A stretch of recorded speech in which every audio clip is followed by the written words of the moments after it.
마가복음 6장에는 오병이어 사건이 있습니다. 저희가 읽은 사건이죠.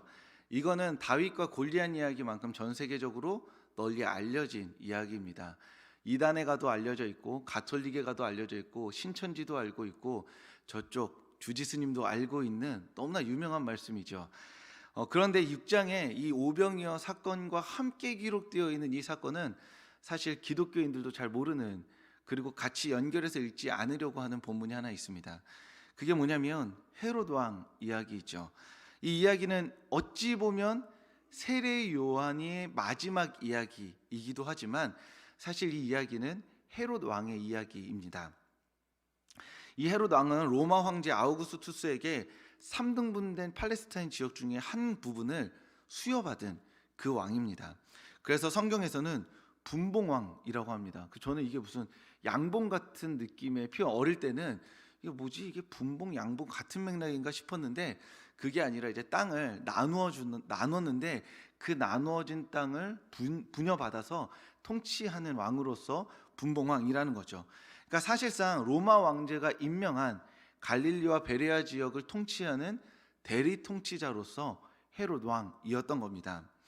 이 헤롯 왕은 로마 황제라는 용으로 태어나지 못한 안타까운 이무기였습니다. 아무리 높은 권력을 가도 진짜 정점을 가지 않으면 사람들은 다 목마름이 있는 거죠. 혹시 그런 마음 알고 계신가요?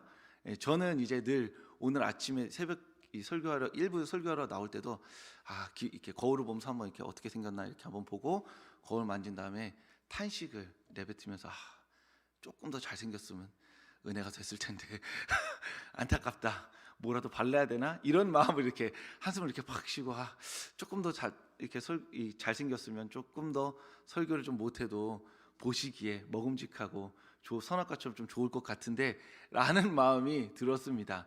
그러니까 사람이 생긴 거에 만족하고 살면 되는데 조금 더 잘생겼으면 하는 마음이 저한테도 들더라고요.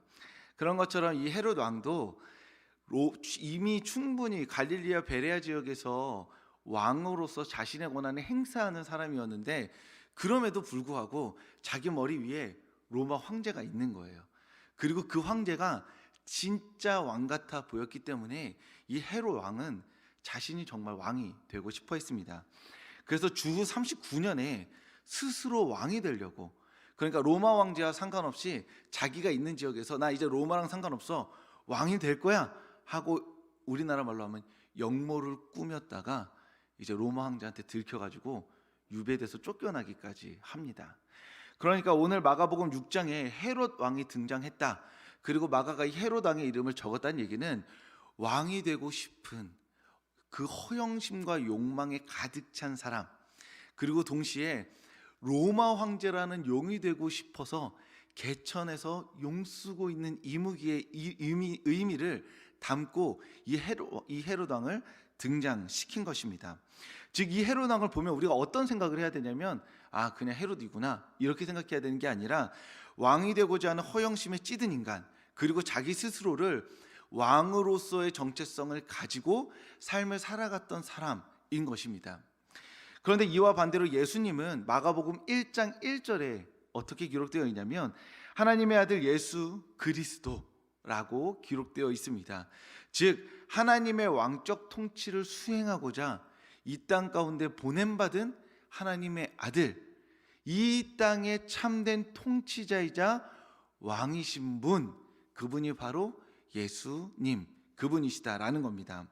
그래서 오늘 오병이어 사건은 단순히 예수님이 기적을 일으키신 사건 그 이상의 의미를 담고 있습니다. 6장에서 헤롯과 예수님을 연결해서 기록한 이유는 이 오병이어 사건이 헤롯과 같은 가짜 왕이 몰아내지고 예수님이라는 참된 왕이 이 땅 가운데 드러나는 사건으로서 기록되어 있기 때문입니다. 그러니까 다시 한번 말씀드리지만 이 오병이어 사건은 누가 왕이냐, 헤롯이냐 예수님이냐 라는 이 경쟁 구도 가운데서 예수님이야말로 하나님이 보내신 참된 왕이심을 고백하고 선포하는 본문인 것이죠. 그래서 저는 오늘 본문을 통해서 예수님이 참된 왕이심을 성도님들과 나누고자 합니다. 그리고 그렇게 나누기 위해서 헤롯이 펼친 잔치와 예수님이 펼치신 이 잔치를 비교 대조해서 어떻게 예수님이 우리의 왕으로 드러나시는지를 함께 나누어 보고자 합니다. 먼저 마가복음 6장 21절에서 헤롯은 자신의 생일에 대관들, 여기서 나오는 대신들과 천부장들과 귀인들이라는 손님을 불러서 잔치를 엽니다. 당연히 잔치에는 손님이 있어야겠죠. 그리고 헤롯은 자신이 왕이니 자신과 급이 맞는 손님들을 불러다가 잔치를 펼친 것입니다.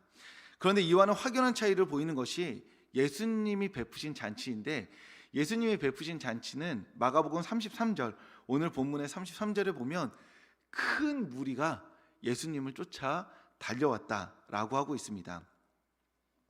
이 사람들은 그냥 모든 고굴에서 각자 이렇게 뛰쳐나온 거예요. 예수님이라는 슈퍼스타가 등장해서 무언가 특별하고 대단한 일을 한다고 하니 그분에게서 자신의 삶의 어떤 문제들을 해결하고자 그냥 특정되어지지도 않은 큰 무리들, 조금 비하해서 말하자면 어중이 떠중이들이 온갖 곳에서 예수님에게 몰려왔다라는 겁니다. 그러니까 공통점을 굳이 찾자면 헤롯 왕의 잔치에도 손님이 있었고 예수님의 잔치에도 손님이 있었다라는 겁니다. 하지만 이 두 손님의 차이는 계층에서 차이가 나죠. 헤롯 왕의 손님들은 헤롯과 같이 대리 통치를 하는 존재들이었던 반면에 예수님이 불러 모아진 그 큰 무리들은 특별한 통치 행위가 아니라 누군가의 통치와 다스림을 갈망하는 존재들이었던 것입니다.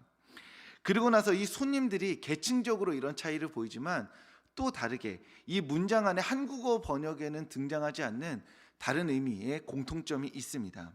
그것은 뭐냐면 이들 모두가 다 잔치 대형으로 앉았다는 겁니다. 마가복음 6장 22절에 보면 헤롯과 그와 함께 앉은 자들이라고 나와 있습니다. 일단 유대 지역에서 앉아 있다는 얘기는 성도님들처럼 앉아 있다는 얘기가 아니라 밥 먹기 위해서 약간 비스듬히 서로가 서로를 향해서 발을 뻗어서 조금 비스듬히 앉아 있다는 것을 의미하는데, 헤롯 왕의 손님들도 앉아 있었고, 그리고 예수님을 찾아 나왔던 그 오병이어 사건의 빈들에 나와 있는 큰 무리들도 39절과 49절에 보면 예수님께서 앉게 하셨다라고 나와 있고, 그래서 큰 무리들도 앉았다라고 나와 있습니다. 이 앉게 하셨다, 앉았다라는 그 모든, 이 본문 안에서 나오는 모든 앉았다는 의미는 다 서로를 향해 발을 뻗어서 비스듬히 앉았다는 것인데, 이것은 성경 안에서 잔치할 때 주로 사용되는 언어입니다. 그러니까 그냥 너한테 내가 지금 밥을 줄 거니까 자리 잡고 앉아 라는, 우리가 다 같이 급식판 들고 서 있는 그런 이미지가 아니라 잔치를 베풀기 위해서 그것을 기대하는 마음으로, 들뜬 마음으로 모여 앉아라 라고 예수님이 명령하신 것이고, 그 명령을 들은 사람들은 뭔가 일이 일어나려나 보다, 지금 그냥 뭔가 밥이 나오거나 다 같이 모여 앉아서 말씀 듣는 시간이 아니라 기쁘고 즐거운 잔치가 벌어지려나 보다 라고 모여 앉아 있는 사람들을 기대하게끔 만들도록 예수님이 앉아 있어라 라고, 잔치 대형으로 앉아 있어라 라고 말씀하셨던 것입니다. 이 이야기의 핵심은 뭐냐? 오병이어 사건은 바포 사역이 아니었다는 거예요.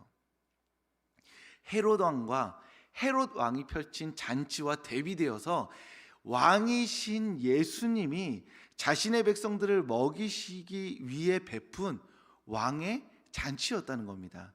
우리는 오병이어 사건이 역사상에서 반복될 수 없는 사건이기 때문에 어떻게 먹였을까? 얼마나 많이 먹었을까? 야, 이게 어떻게 이렇게 떼면서 늘어나나? 아니면 어디 뭐 이렇게 바구니 같은 거에 담겨 있어서 제자들이 한번 들고 갔다가 오면 또 있네? 이렇게 옮겼을까? 이것이 비유적으로 우리에게 어떻게 다시 재현될까? 내 인생에서 없는 돈이 좀 뻥튀기 되진 않을까? 아니면 내 인생에 뭔가 결핍된 것이 많이 늘어나진 않을까? 라는 식으로 적용하고, 예수님께서 그 불쌍한 사람들, 배고픈 어찌 보면 노숙자 같은 큰 무리들을 참 먹이셨네, 좋은 분이네 라고 생각하실 수 있을지 모르겠지만, 이 본문의 핵심은 배고픈 노숙자들 밥 먹인 사건이 아니라 예수님이 왕으로서 자신의 백성들을 먹이신 사건이며, 그 앞에 나오는 헤롯 왕이 자신의 고관들을 먹이시며 잔치를 베풀었던 것처럼 예수님께서 왕으로서 오셔서 베푸신 잔치의 의미를 담고 있다라는 겁니다. 헤롯은 자신의 생일을 핑계로 잔치를 벌였고, 예수님은 왕으로서 큰 무리를 모으시고 잔치를 베푸셨습니다. 기본적으로 잔치라 함은 기쁨과 즐거움이 넘쳐야 하는데, 헤롯 왕의 잔치의 결과는 사뭇 달랐습니다. 헤롯 왕은 자신의 잔치 때 그의 생일을 축하하기 위해서 딸이 춤을 추고, 딸이 야, 너 춤 너무 잘 춘다, 나라의 절반이라도 주겠다 했더니 이 딸이 엄마와 이렇게 작당해서 정신이 나갔는지 감옥에 갇혀있는 세례 요한의 목을 주세요 라고 말합니다. 보통은 자기 딸이 감옥에 갇혀있는 죄수의 목을 달라고 하면 정신 나간지 할 법도 한데, 이 헤롯 왕은 체면 때문에 왕으로서 한 말을 성실히 지켜야 하기 때문에 그 자리에서 세례 요한을 죽이고 맙니다. 헤롯 왕은 왕으로서 잔치를 베풀고 그 잔치에서 자신이 왕으로서 행사할 수 있는 최고의 권한을 행사하는데, 그 권한 행사가 뭐예요? 죽음인 겁니다. 내가 왕으로서 할 수 있는 최대치의 능력이 뭐냐면 죽이는 거예요. 헤롯 왕은 왕으로서 자신이 할 수 있는 최고의 일을 해냈는데, 그게 바로 죽인 겁니다. 한 사람의 생명을 빼앗아갈 수 있을 만큼 내가 그렇게 힘과 권력과 능력이 있음을 이 잔치를 통해서 입증해낸 것입니다. 그렇다면 예수님은 이 잔치의 결과를 어떻게 내셨을까요? 아주 명확하고 간단합니다. 42절과 43절에 보면, 다 배불리 먹고 남은 떡 조각과 물고기를 12바구니에 차게 거두었으며 라는 겁니다. 12바구니에 넘칠 만큼 풍성한 음식이 있었는데, 이것들을 다 남자 5천 명이 어땠냐면 다 배불리 먹었다. 그러니까 비스듬히 누워서 배가 불러서 너무 배부르다 하면 그 다음에 뭘 하죠? 대부분은 여러분 배불러서 이렇게 약간 비스듬히 누워서 너무 잘 먹었다. 그럼 그 다음에 뭐 할까요? 자죠. 잡니다. TV를 틀어놓고 평안하게 행복하다 그래서 소파 한 켠에 누워서 잠을 자는 게 인간의 심리거든요. 여기서 다 배불리 먹고라는 건 그냥 진짜 많이 먹었다 이런 의미가 아니라, 그만큼 평안하고 평온하고 이렇게 자고 누워서 쉼을 얻은 다음에 다음을 살아갈 힘을 얻었다라는 의미가 담겨 있는 것이죠.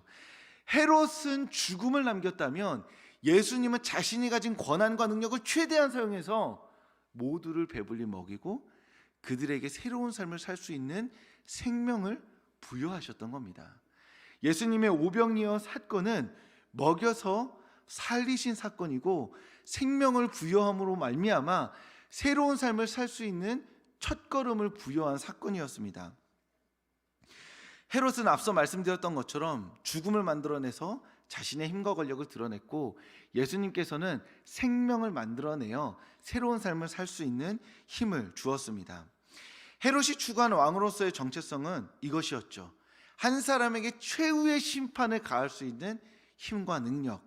하지만 예수님께서 자신을 왕으로서 정체성을 가지고 행하신 최고의 권한은 한 사람을 최후에 용서하고 사랑하고 먹여 살리는 힘이었습니다.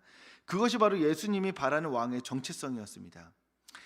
그리고 성경은 이러한 왕을 지칭하는 대표적인 표현으로서 예수님을 묘사하는데, 그 예수님이 바로 목자입니다. 헤롯과 비교해서는 진짜 왕이신 예수님을 드러내면서 동시에 성경은 유구한 성경의 역사 가운데 이러한 왕을 표현하는 비유적 표현으로서 예수님을 목자와 비유합니다. 예수님이 이 세상의 참된 왕인데, 그 참된 왕은 누구예요? 목자라는 겁니다. 오늘 성경 39절은 이렇게 기록되어 있습니다. 제자들에게 명하사 그 모든 사람으로 때를 지어 푸른 잔디 위에 앉게 하시니, 이 표현은 푸른 잔디 위에 비스듬히 누워있는 사람들을 연상시키는데, 이 말씀을 읽으면 구약 좀 읽은 사람들은 뭐가 생각나야 할까요? 시편 23편입니다. 시편 23편에 뭐라고 나와 있냐면, 푸른 풀밭에 누이시며 쉴 만한 물가로 인도하시는 분이시다.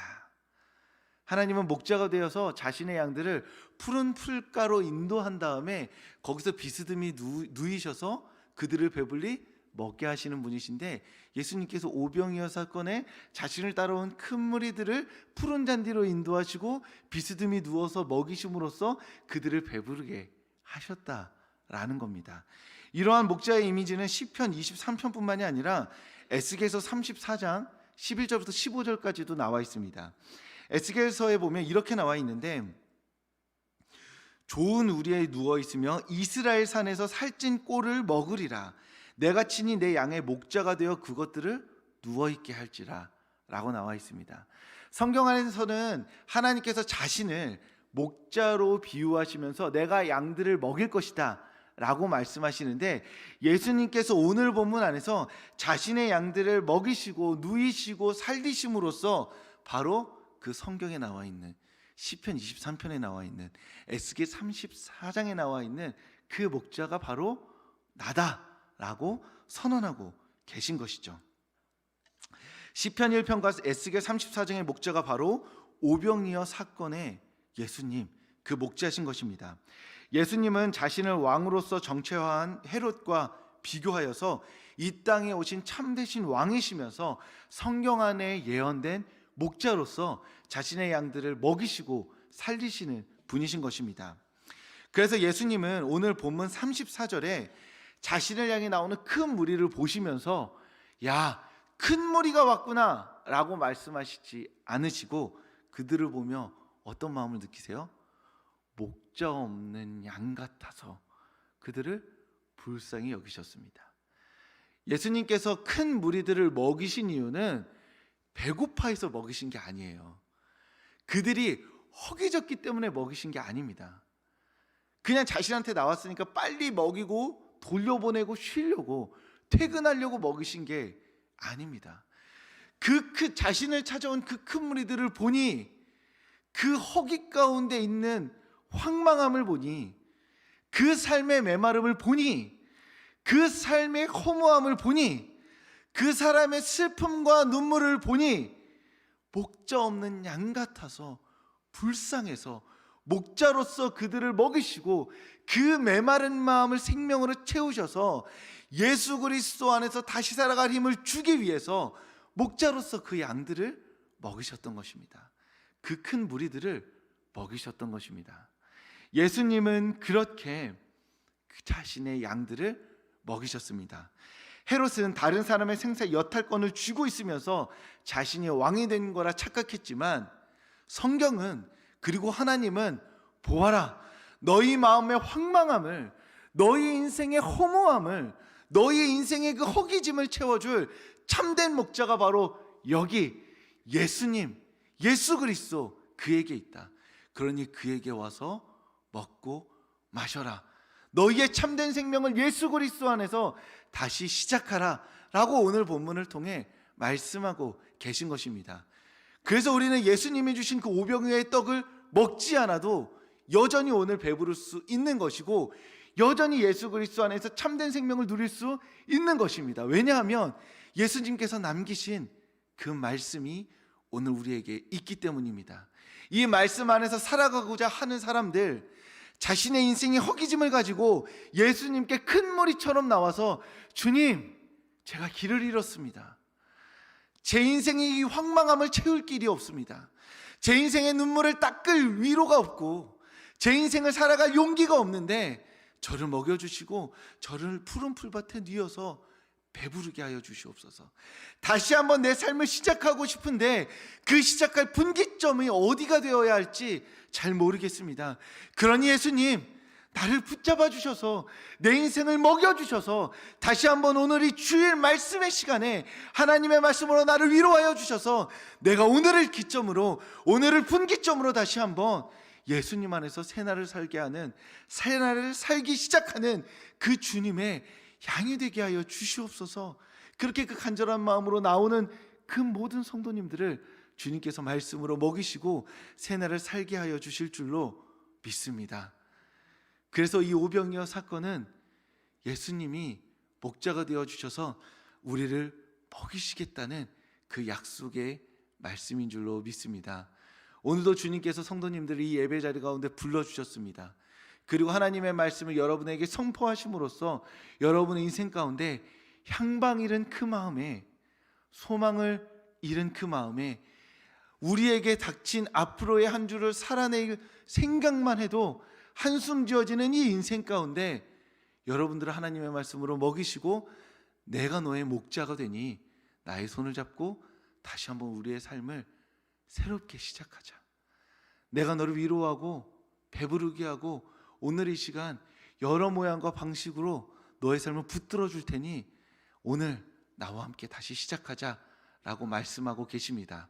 그 하나님을 믿고 우리의 목자 되신, 우리를 불쌍히 여기시며 우리를 먹이시기로 작정하신 그 예수님을 의지함으로써 오늘 새날을 시작하시는, 새날이 시작되는 분기점으로 믿고 시작하시는 성도님들 되실 수 있기를 주님의 이름으로 축복합니다.